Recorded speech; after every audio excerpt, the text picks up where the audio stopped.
아멘.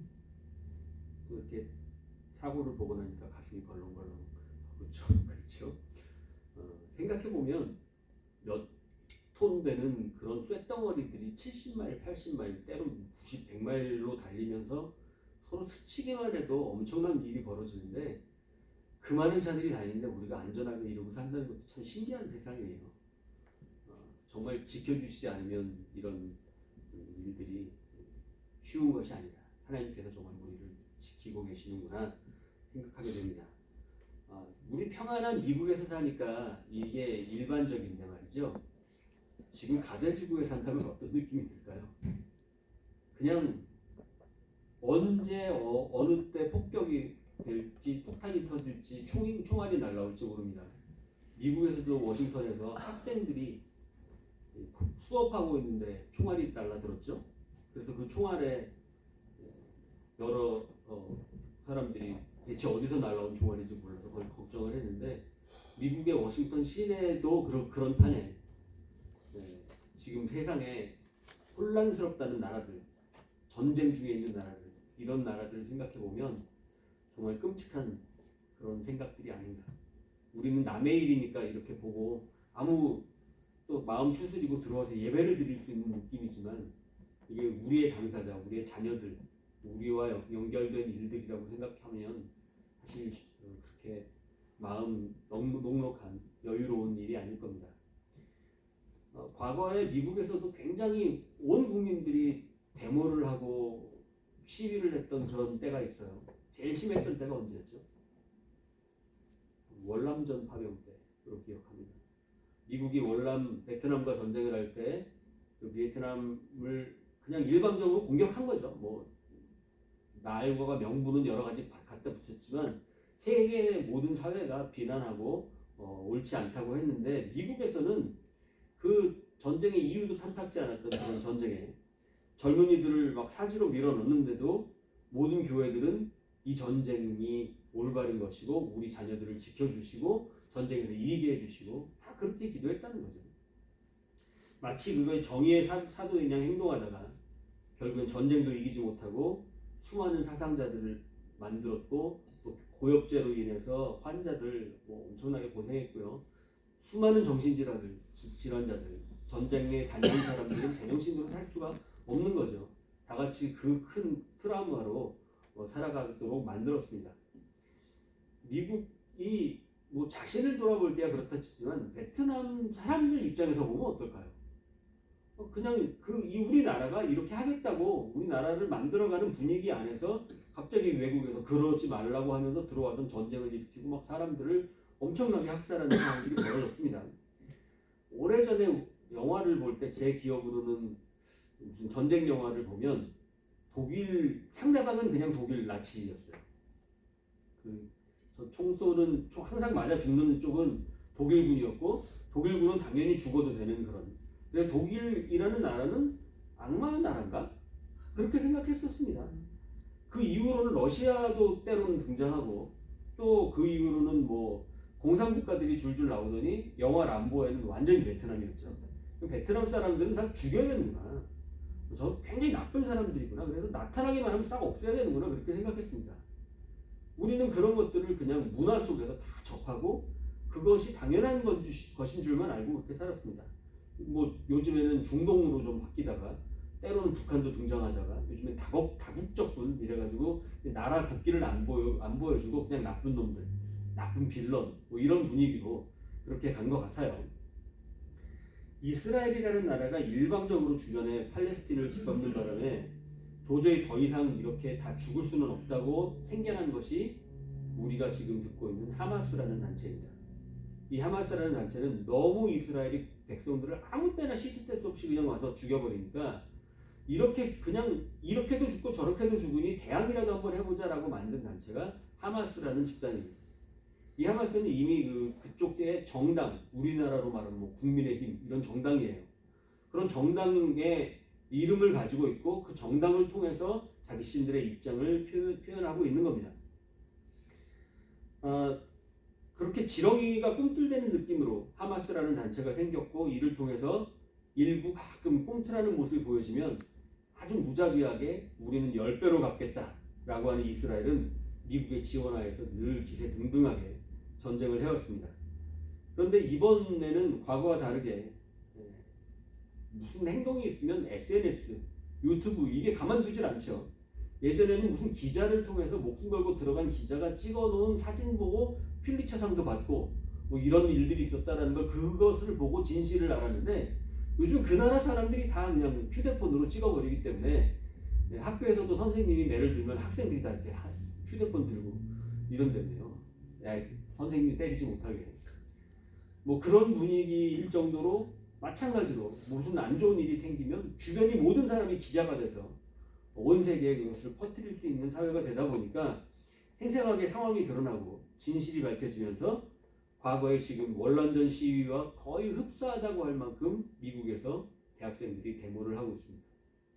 우리는 뭐 우리와 와닿지 않으니까 피부에 와닿지 않으니까 그것이 별거 아닌 것으로 생각하지만 미국의 최고 대학들 콜롬비아 대학으로 시작해서 하버드 뭐 그 UCLA 쪽에 있는 모든 대학들이 지금 전체가 시위가 진행되어지고 있는데 그것 때문에 졸업식을 다 모든 학교가 포기를 하고 미국은 굉장히 졸업이 더 큰 파티더라고요.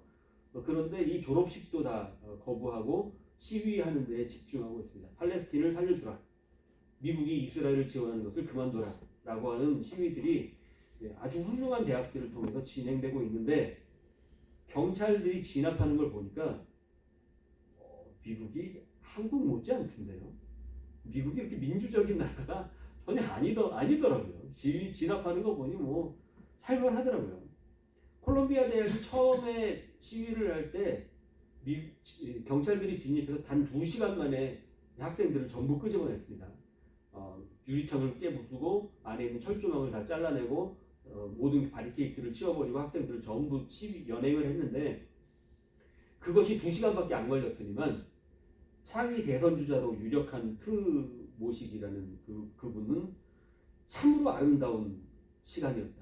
2시간 만에 이 모든 것을 해치고 다니 너무 아름답다. 지금의 정부는 이 모든 것을 내버려 두고 있는 방치하고 있는 조장하고 있는 나쁜 집단이다. 이들 이스라엘을 반대하는 사람들은 저렇게 싹 해치워 버려야 된다. 라고 차기 대선 주자인 트시는 그렇게 이야기를 했습니다. 어쩌면 미국에 있는 많은 사람들이 그냥 우리가 평탄하니까 이런 아름다운 세상을 혼란스럽게 만드는 어떤 반대 모습이 있으면 우리 주변에서 그런 것들은 좀 없어져야 된다라고 우리들도 생각하고 있는 건 아닌지요. 그냥 지금이 좋고 여유롭고 편안하니까 주변에 좀 어려움을 겪는 사람들 그들은 내 눈앞에 안 보이고 그래서 나는 그냥 이렇게 사는 게 좋다라고 생각하고 있지 않는지요. 아마 그런 생각을 하고 있는 사람 중에 상당수가 기도 열심히 하고 하나님 잘 믿어서 하나님 나는 무사히 아무 일도 안 생기게 해주시는 하나님 감사합니다라고 그렇게 이야기하고 있는 기독교인들이 아닐까라고 생각합니다.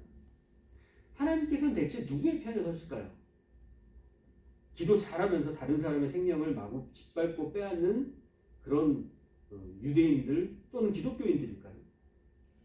가정의 달을 맞이하면서 미국 대학생들의 시위자들이 어쩌면 우리 아들, 딸들이고 그들이 최고의 대학에서 그토록 열심히 공부하고 그러면서 무엇이 옳고 그른지에 대해서 배웠던 정의를 온몸으로 표현하고 있는 그 모습을 보면서 바로 이 시대에 교회 모습이 너무 부끄러운 것이 아닌가 생각해 봅니다. 그러면서 오늘 말씀을 나누어 보려 합니다. 오늘 본문은 1절부터 12절까지가 이혼에 대한 이야기, 그리고 13절부터 16절까지가 어린아이에 대한 이야기가 나와 있습니다. 가정의 달로 얘기하면 좀 행복을 얘기해야 되는데 이혼을 얘기하니까 불편할 수도 있는데 그런 내용이 아니니까 잘 들어보시기 바랍니다. 제가 알기로는 목사님들이 어떤 교회에 부임하실 때 처음에 이렇게 이력서를 내고 나는 이 교회에서 일해보고 싶습니다라고 신청을 하잖아요. 그때 이혼 경력이 있으면 그냥 조건 자체에서 거기서 떨어지는 걸로 알고 있어요. 대부분 교회가 목사님들은 이혼하면 안 된다. 이혼한 목사는 우리를 지도할 수 없다. 이렇게 많은 교회들이 이야기하는 것 같아요. 최근에 이혼율이 점점 줄어든다고 하는데 그도 그럴 것이 이혼율이 줄어드는 이유는 젊은이들이 결혼을 안 해요. 결혼을 안 하니까 이혼율이 줄 수밖에 없는 거죠. 얼마나 줄어들었냐 얘기하니까 보니까 0.1% 줄어들었더라고요. 뭐 대단하게 준 게 아니라 결혼을 안 하는데 0.1% 줄었으면 굉장히 많이 늘어난 겁니다. 오히려 이혼할 사람들이 엄청나게 과거에 좀 한국은 10년 전 정도부터 유행이 됐던 것 같아요. 이혼이. 그래서 약간 실버 이혼도 많았어요. 내가 20, 30년 다 이렇게 고생했는데 이제 애들도 다 컸고 앞으로 내가 왜 이 고생을 하고 너를 뒷바라지를 해? 그러면서 여자분들이 막 이렇게 남자들을 차버리는 경우들이 많이 있었던 것으로 들었습니다. 이런 이혼, 그것이 1세기에 예수님 시대에도 이혼이 복잡했던 것 같아요. 그래서 오늘 성경에 보니까 바리새인들이 예수님께 나와서 이 질문을 했던 거죠. 10장 2절, 저 내용 아래에 있는 내용인데 함께 읽어보도록 하겠습니다. 시작. 바리새인들이 예수께 나와 그를 시험하여 묻되 사람이 아내를 버리는 것이 옳으니까. 바리새인들이 물어보는 이야기입니다. 예수님을 사람들이 볼 때 어떤 느낌이었을까? 예전에 1세기에 실제로 예수님을 만났을 때 사람들이 당시에 기득권 로마인들과 손을 잡고 제사장직을 유지했던 사두개인들처럼 보이진 않았답니다. 왜냐하면 예수님은 항상 가난한 사람들, 많은 무리들과 함께 있었고 말씀을 가르쳤으니까, 그러다 보니까 예수님을 랍비라고 불렀고, 그래서 학자들은 유대인들에게 예수님이 바리새인들처럼 보였을 거다 이렇게 이야기합니다. 예수님을 보면 바리새인이신가 봐 이렇게 느꼈다는 거죠.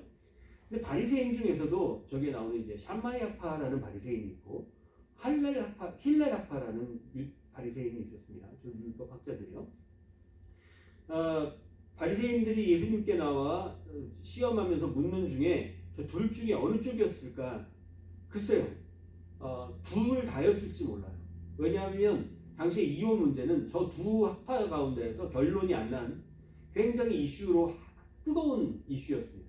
뜨거운 감자로 샴마이는 엄격한 문자적인 율법 해석을 하기 때문에 그렇게 이혼하면 안 된다라는 쪽, 간음을 행하지 않고는 이혼하는 것은 옳지 않다라고 했던 반면에 힐레라파라고 하면 좀 더 자유스럽고 유연한 해석을 하기 때문에 좀 많이 어떤 기준을 넓혀요.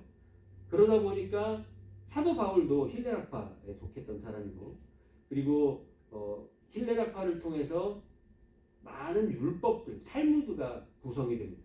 말씀에 철저하게 지켜지는 샴마이의 모습도 중요했지만 힐레를 통해서 법이 해석되어지고 우리들이 어떻게 살아야 될지 좀 구체적으로 설명이 되는 그런 내용들이 이스라엘에 이루어졌다는 거죠. 당신은 어떤 계열이냐? 그러니까 예수님을 딱 봤을 때 사람들이 당신은 샴마이요, 힐레리요 이렇게 물어보고 싶은 겁니다. 누구 어떤 뜻을 따르는 거냐? 라고 물어보게 돼 있는 거예요. 어떤 계열입니까? 율법을 어기는 구석이 있는지, 더 나아가서 지금 헤롯 안티파스라고 하는 왕이 있는데 이 왕을 자극해서 예수가 저런 이야기를 하니 죽여야 된다라고 하는 명분을 만들 일은 없는지 시험거리들이 굉장히 많이 있었다는 겁니다. 그래서 물어본 게 사람이 아내를 버리는 것이 옳습니까? 라고 물어본 질문이었어요. 이 질문에 대해서 어떤 대답을 하든지 예수님은 난처하게 됩니다. 예수님 답은 하나님이 짝지어 주신 것을 사람이 나누지 못할지니라 강력하게 이혼을 하지 말라라고 이렇게 이야기합니다. 그러니까 예수님이 완전 샴마이아파 쪽에 손을 들어준 셈이 된 거예요. 바리새인들이 힐레라파도 굉장히 많았는데 그들의 입장하고 굉장히 달랐던 거죠. 그러면 우리는 어느 뜻을 따라야 됩니까? 예수님 말씀을 지금 다 들으셨습니다. 그러면 이혼하지 말라. 사람이 나눌 수 없다. 하나님이 짝지어 주신 것을 사람이 나눌 수 없다 했으니 여러분들은 절대 이혼하면 안 되십니다. 아멘? 안 나오시는데요? 예수님 말씀인데, 예수님 말씀이셨는데 다 부부 사이 너무 좋으신 분들인데 무슨 일이 생겨도 이혼하면 안 된다에 아멘이 안 나오시네. 예수님 말씀을 안 들으시는데 우리 교회 큰일 났네요. 믿음이 없으신 건가? 그러면 배우자가 어떤 모습을 보이면 이혼하나요? 이혼 사유 첫 번째, 제일 큰 거. 어떻게 하면 이혼이다. 뭐니 뭐니 해도 바람. 그대 이름은 바람. 이 바람 피면 이혼이다. 내 눈앞에 내가 흙 들어가기 전에 딴 하고 붙어있는 꼴은 못 본다. 물론 바람 누가 봐도 치팅 이거는 이혼 사유의 최고 문제가 되겠죠. 예수님께서 말씀하셨는데 이혼은 죄다. 이혼하면 그렇기 때문에 아무리 배우자가 치팅을 해도 나는 이혼하지 않는다. 이런 분 계십니까? 혹시 내 배우자가 나가서 대놓고 바람을 폈는데 이혼하지 않는다. 있으세요? 없으시네요. 진짜로 없으시네요. 참. 그러면 예수님은 그런데 왜 이런 뉘앙스로 말씀하셨죠? 당시에 바람을 안 폈을까요? 남자들이? 유대 사회에서? 그런데 하나님이 짝지어 주신 것을 사람이 나눌지 못할지니라 이렇게 모든 사람들 앞에서 대놓고 선포하셨어요. 한쪽 입장을 들어서. 그러면 이혼을 이 배우자가 바람 피는 것에 대해서 따진다면 또 하나 밤마다 잘 때마다 담뱃불로 치집니다. 눈만 감으면 그냥 담뱃불 가지고 와서 지져요. 이혼해야 되나요? 안 해야 되나요? 제가 과거에 젊은 친구들하고 많이 있었다 보니까 젊은 친구 중에 한 친구가 이 아버지가 한 달에 몇 번 집에 들어옵니다. 한 달에 한두 번 집에 들어온다고 얘기하는데 한두 번 집에 들어올 때마다 술을 엄청나게 먹고 집에 들어와서 몽둥이를 들고 엄마를 때리고 자기를 때리고 그리고 자기의 욕구를 풀고 나가버린다. 이런 아버지를 둔 친구 때문에 우리가 하나님 아버지의 사랑을 이야기했더니 그 친구는 하나님을 아주 이상하게 보더라고요. 그런 문제가 있었던 상황이었습니다. 이런 집안들 이혼해야 되나요? 안 해야 되나요? 예수님이 참 뭘 모르시는 분처럼 느껴지지 않습니까? 우리의 상황으로 볼 때 이런 걸 어떻게 같이 지내야 하나? 예수님은 너무 뭘 모르는 말씀을 하셨다. 주님은 이혼하지 말라시는데 어디까지 참는 게 정상일까요? 일단 본문에서 바리새인들이 예수님께 질문하는 내용을 보면 저기 10장 2절을 보면 빨간 글씨가 하나 있죠? 빨간 글씨가 뭐죠? 사람이라는 것을 빨간 글씨로 해놨어요. 사람이 아내를 버리는 것이 사람은 누굽니까? 사람이 아내를 버린다 했으니 사람은 누구예요? 남자죠. 남자만 사람입니다. 아내는 사람이 아니에요.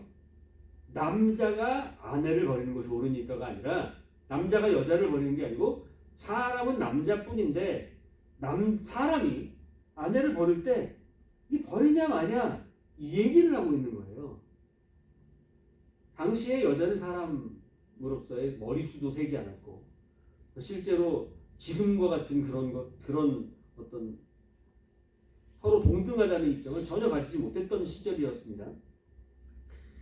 단어 사용이 아주 이상하죠. 여자가 사람한테 그럼 거꾸로 사람은 여자를 버릴 수 있어요. 아내를.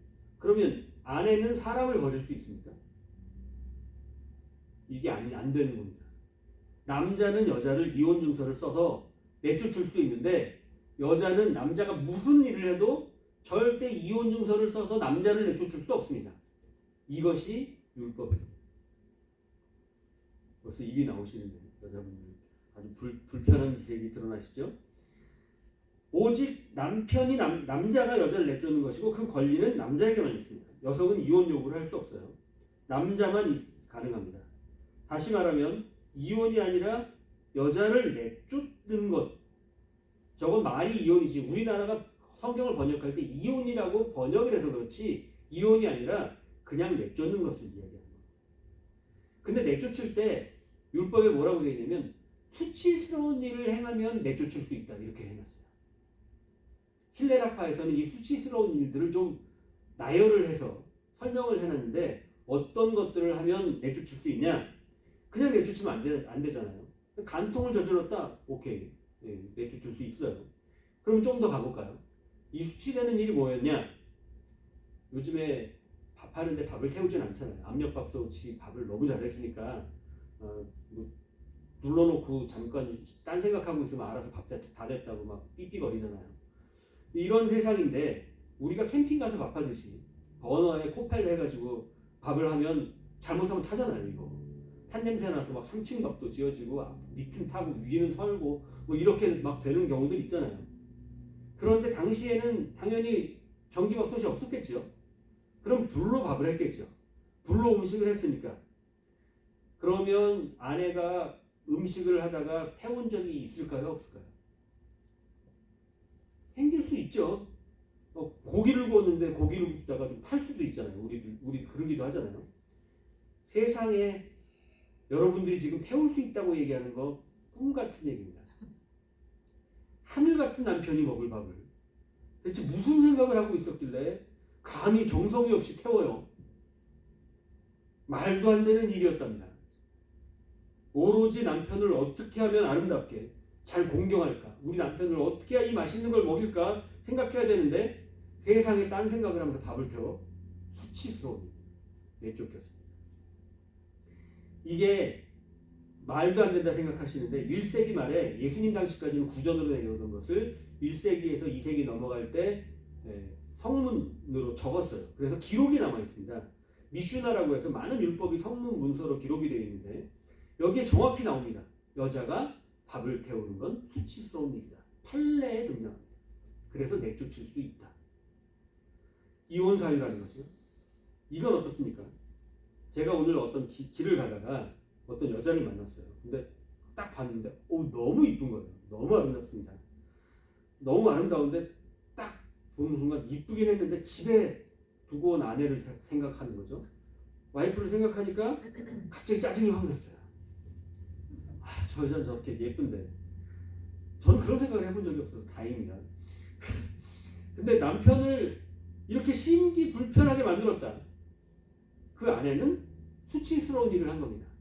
그냥 집에서 가만히 있었을 뿐인데 남편이 길 가다가 예쁜 여자를 만나서 기분 나빴다 그러면 의문의 일패. 집에서 그냥 당한 겁니다. 수치스러운 일을 겪어서 이혼 사유가 된 겁니다. 기가 막히죠.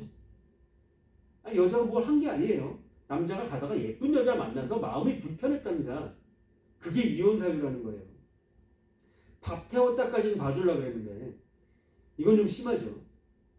율법에 대해서 말씀을 더 엄격하게 지키고 해석해야 된다는 샴마이는 그나마 좀 나은데 이 융통성을 가진 단락과 힐렐이라는 데가 이런 것들을 했다는 거예요. 남편의 심기를 불편하게 하면 아내는 수치스러운 일을 한 것이다. 따라서 이혼 대상이 된다라고 했다는 거예요. 근데 이혼 상황이 된다고 해서 또 다 이혼할 수 있는 건 아니잖아요. 왜냐하면 이 상황에서 예쁜 여자를 봤는데 집에 아내를 생각하니 짜증이 났다. 집에 가서 그 여자 탁 내쫓으면 아까 그 여자를 내가 데리고 올 수 있습니까? 그건 또 아니잖아요. 내가 집에 있는 아내를 내쫓았다고 해서 내가 봤던 예쁜 여자가 내 아내가 될 수 있는 건 아니잖아요. 그러니까 막 이거를 추진할 수 있는 건 아닙니다. 내가 돈 없고 때가 없으면 이런 거 못합니다. 그러니까 짜증이 나도 나는 내 아내랑 살아야 되는 겁니다. 지금 여자랑 사는 이유는 내가 능력이 없어서 살아주는 거지. 이거 어디서 많이 듣던 얘기인데 요즘엔 거꾸로 얘기할 때 여자분들이 아유 저 화상 내가 나니까 살아주지 뭐 이런 얘기 여자분들이 많이 하시던데 하여튼 이게 당시에 돈 있고 내가 빽이 있다면 길 가다가 예쁜 여자 만나면 아내 내쫓고 내 아내를 맞이할 수 있는 상황이었다는 거예요. 그것이 예수님 시대의 상황이었다는 겁니다. 1세기 당시의 법입니다. 그러면 쫓겨난 여자는 어떻게 되나요? 한마디 집에 있다가 남편이 넌 수치스럽다고 하면서 내쫓았어요. 이 여자는 어떻게 됐을까요? 남자가 지금 이런 법이라면 마음 먹는 대로 여자를 언제든지 내쫓을 수가 있다는 얘기인데 성경 말씀이 이상해집니다. 이런 상황이 되면 신명기에 나오는 대로 수치스러운 일이 있을 때만 이혼 증서를 써주고 내쫓을 수 있다.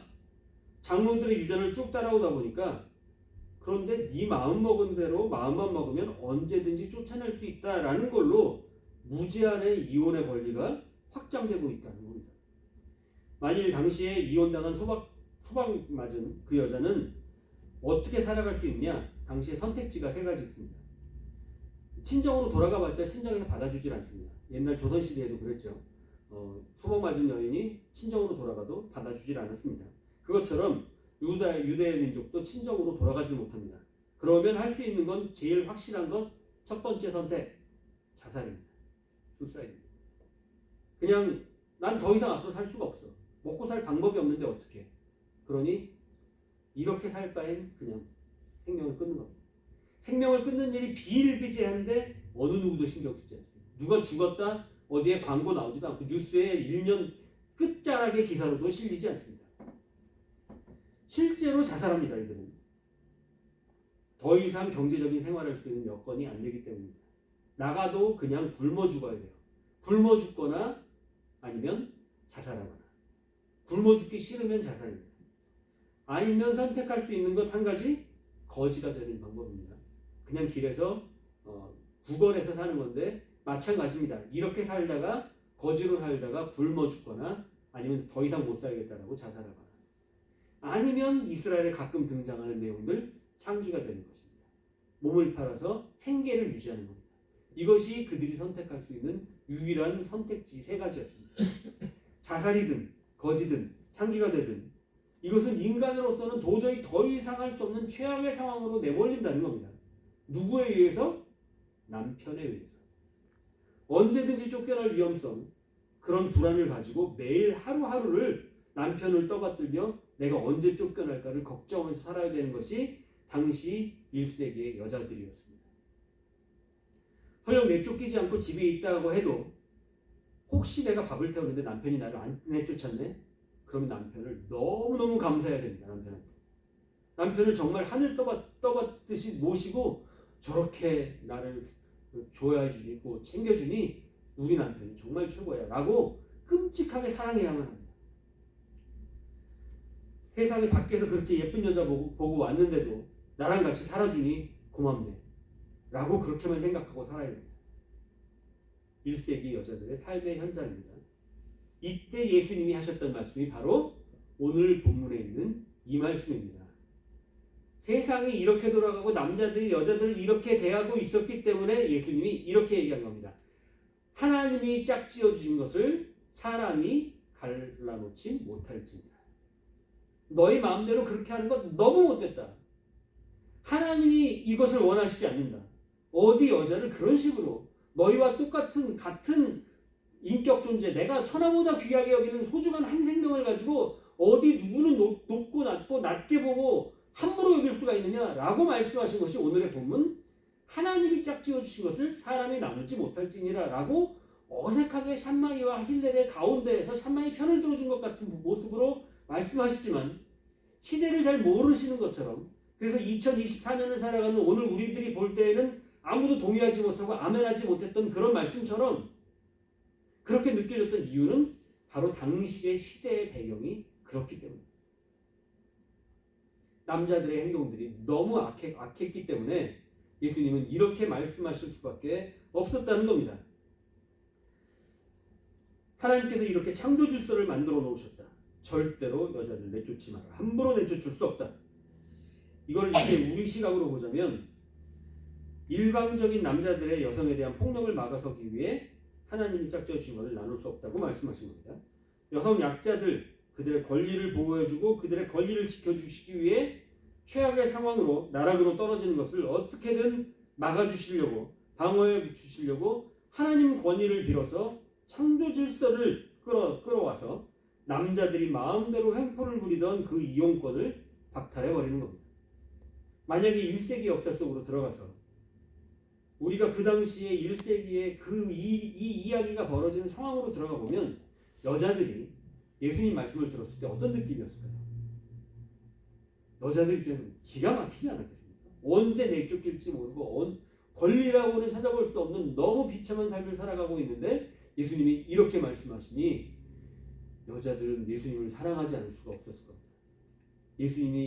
여자들이 참 예수님 팬들이 많았잖아요. 여자들은 예수님을 정말 사랑하고 따랐을 겁니다. 그런데 거꾸로 남자들은 어땠을까요? 남자들은 어떤 반응이었을까요? 무슨 말도 안 되는 소리를 하셔. 마태복음에 이 본문이 거의 비슷하게 등장하는데 거긴 제자들이 이야기합니다. 제자들이 이런 식으로 표현합니다. 제자들은 다 남자들이었으니까. 제자들이 이르되 만일 사람이 아내에게 이같이 할진대 장가들 여자를 그렇게 대우할 거면 제가 미쳤다고 장가갑니까? 이런 식으로 제자들이 이야기합니다. 예수님 여태 따라다녔던 그리고 수많은 사람들의 삶을 돌아보고 챙겼던 예수님의 모습을 봐왔던 남자들인데도 불구하고 예수님을 따르는 제자들마저도 이런 식으로 여자를 대우할 거면 내가 뭐하러 결혼합니까? 라고 얘기를 했다는 거예요. 당시에 예수를 따르던 제자들의 남자들의 수준이 이 모양이었습니다. 이런 때 예수님께서 여성의 권리를 지켜주시기 위해서 고군분투하시는 내용이 오늘 본문의 말씀이라는 거죠. 다시 말해서 이혼은 절대 안 되니까 담뱃불로 매일 지져지는 사람일지라도 당신은 이혼하면 안 된다. 그런데 예수님 말씀의 취지에 입각해서 해석해 본다면 담뱃불로 매일 지져지는 사람은 어떻게 해야 됩니까? 일단 그 사람으로부터 격리를 시켜야 되죠. 그 사람이 나에게 오지 못하게 막아줘야 됩니다.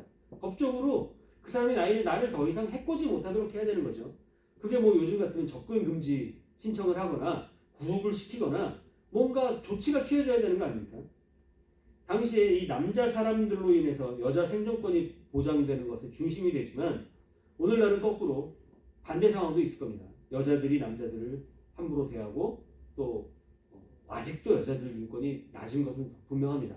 그렇지만 남자들도 요즘에 뭐 맞는 남편들도 꽤 많이 있다고 그렇게 이야기하고 있으니까 어찌됐건 남자냐 여자냐가 아니라 사람을 일방적으로 억압받고 고통받도록 만들어내는 것, 함부로 여기는 것, 사람을 나보다 낮게 여기는 것, 낮게가 아니라 낮게 여기는 것, 사람을 사람으로 여기지 않고 일방적으로 우위에 서서 찍어 누르는 것 자체가 하나님의 창조 섭리를 거스르는 것이라는 죄악이란 말입니다.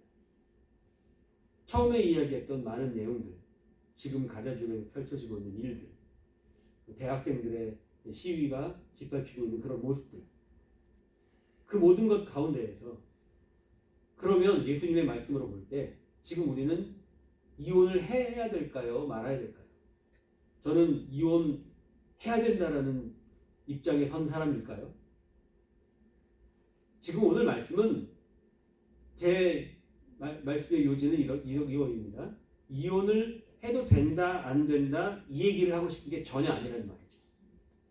이혼을 한다 안 한다 이거는 오늘 성경에 나와 있지 않아요. 그런 건 아니에요. 오히려 당시에 이 질문은 예수님이 어떻게 대답하시든지 율법에 대해서 비난받거나 정치적으로 문제가 생겼던 그런 때에, 왜냐하면 헤롯 안티파스가 다스리던 그 시기였고 안티파스는 이혼을 하고 헤로디아와 부당한 결혼을 해서 세례 요한이 그것을 지적했다가 목이 잘려 죽었던 시대입니다.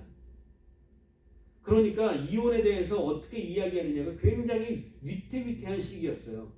이 문제, 세례 요한이 죽는 것을 보고 바리새인들이 이 문제로 예수도 죽일 수 있지 않을까 해서 이혼을 물어본 거예요. 지금 이런 상황에 바리새인들이 진짜 궁금해서 물어본 게 아니라 어떻게든 예수님을 올무에 빠뜨리려고 했던 계략에서 예수님은 이혼 문제를 말씀하실 때 이들의 논쟁 자체에 대해서 분노하는 것이 아니라 너희들이 여성에 대해서 어떻게 인식하고 살아가는지, 너희들이 사람들을 볼 때 어떤 눈으로 어떻게 짓밟고 남들을 함부로 여기며 살아가는지에 대한 것을 보고 분노하고 있는 겁니다.